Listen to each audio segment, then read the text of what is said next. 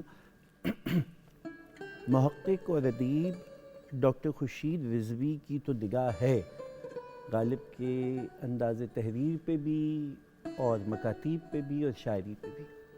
جو شاعر خورشید رضوی ہے، اس نے شاعر غالب سے کس قدر استفادہ کیا، کس قدر متاثر ہے؟ بے حد. اور اس کی کوئی شکل اگر عطا ہو، کوئی شعر؟ ہاں، میں عرض کرتا ہوں نا، یعنی میں نے اتفاق سے جس شاعر کو سب سے پہلے بہت توجہ سے پڑھا وہ غالب ہی تھے، اپنے بالکل سمجھیے 15-16 سال کی عمر میں. لیکن غالب کے ہاں یہ خوبی ہے کہ ان کے شعر میں وہ جو انہوں نے خود کہا ہے نا کہ لطافت بے کثافت جلوہ پیدا کر نہیں سکتی، واہ چمن زنگار ہے آئینہ باد بہاری کا. واہ. یہ جو ان کا خیال ہے کہ جو لطیف چیز ہے اس کا ایک باڈی آئیڈیا بھی ہونا چاہیے، تب وہ لوگوں کے لیے ٹینجیبل ہوتی ہے، ویزیبل ہوتی ہے، اس کو دیکھنا اور چھونا. اچھا، اب مثلا دیکھیے میر صاحب کا جو اعلیٰ شعر ہوتا ہے نا، وہ اس قدر نازک ہوتا ہے جیسے برگ گل پہ رکھا ہوا شبنم کا قطرہ. واہ.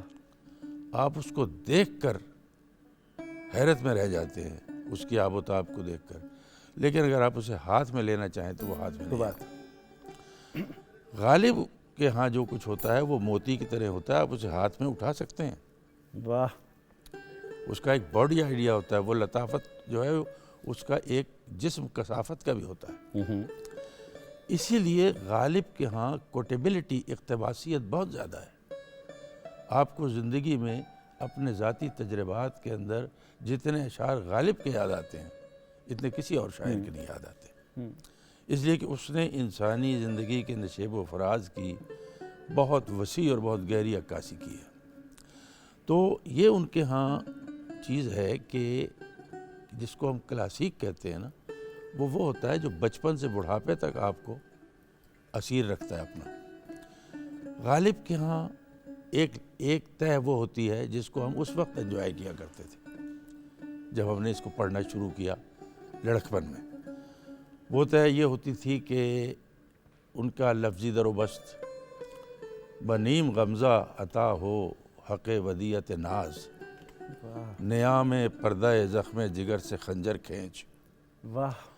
اب اس میں ہمیں اس وقت جو چیز اپیل کرتی تھی وہ تھی کہ نیام میں الف جو ہے وہ خنجر کی طرح ہے، اسے کھینچیں تو نیم باقی بچتا ہے، اور نیم غمزہ کی اس نے شروع میں بات کی ہے. تو یہ ان کے شعر کی جو جسم ہے اس میں کچھ چیزیں ایسی ہیں جو آپ کو لڑکپن میں پسند آتی ہیں، پھر آپ کو جوانی میں پسند آتی ہیں، پھر آپ کو بڑھاپے میں پسند آتی ہیں. تو ان کی یہ حیثیت کہ وہ آپ کی پوری زندگی کا ساتھ دینے میں، اب ہم نے زندگی میں بہت سے شعراء کو پڑھا ہے جس میں بہت سے شعراء سے ہم لڑکپن میں بہت متاثر تھے، بعد میں نہیں رہے، وہ ہمیں اس طرح سے یاد نہیں رہے. لیکن غالب ایک ایسا شاعر ہے کہ ہم سمجھتے ہیں کہ وہ بچپن سے آج تک ہمارے ساتھ چل رہا ہے، اور ہم ختم ہو جائیں گے اس کے امکانات ختم نہیں ہوں گے. اگر آپ کی جانب سے کچھ عطا ہو جائے، کچھ آپ کا شعر ہو جائے. ہاں رہوں خاموش تو جان لب پہ آئی جاتی ہے، جو کچھ کہوں تو قیامت اٹھائی جاتی ہے. واہ واہ. رہوں خاموش تو جان لب پہ آئی جاتی ہے، جو کچھ کہوں تو قیامت اٹھائی جاتی ہے. یہی رہا ہے ہمیشہ سے زندگی کا مزاج، یہی رہا ہے ہمیشہ سے زندگی کا مزاج. ہجوم جلوہ ہے اور نیند آئی جاتی ہے. واہ واہ. ہجوم جلوہ ہے اور نیند آئی جاتی ہے، اور نکالتی نہیں کیوں خال و خد کہ جب شب و روز، نکالتی نہیں کیوں خال و خد کہ جب شب و روز حرم کے چاک پہ امت چڑھائی جاتی ہے. واہ واہ. حرم کے چاک پہ امت چڑھائی جاتی ہے، اور آخری شعر اس میں ہے کہ دبائے بیٹھی ہے جس کو ابھی سیاہی شب، دبائے بیٹھی ہے جس کو ابھی سیاہی شب، مجھے وہ صبح درخشاں دکھائی دکھائی. واہ، یہ چند شعر ذہن میں بہت آئے. عمدہ، بہت عمدہ. اب میں آپ کی جانب آؤں اور آپ سے عرض کروں کہ کچھ عطا ہو. اب ڈاکٹر صاحب کی میں نے 2 غزلیں پیش کی ہیں. اب غالب صاحب، غالب علا کل غالب، ان کا ایک کلام میرے سامنے ہے، جی جی ارشاد تو میں ارشاد. آپ کی خدمت میں پیش کرتا ہوں.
دل ہی تو ہے نہ سنگ و خیش،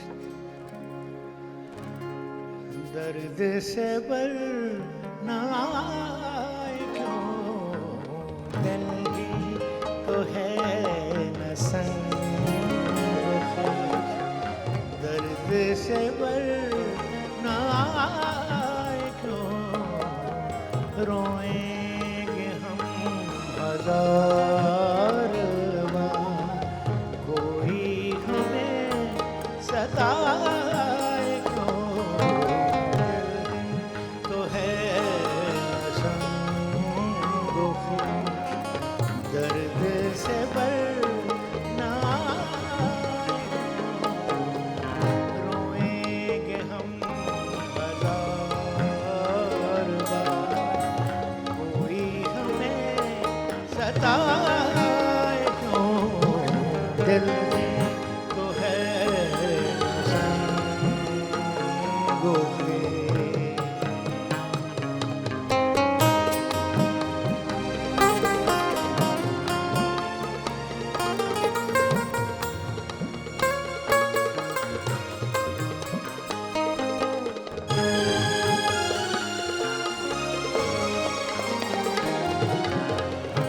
در نہیں حرم نہیں، در نہیں آستان نہیں.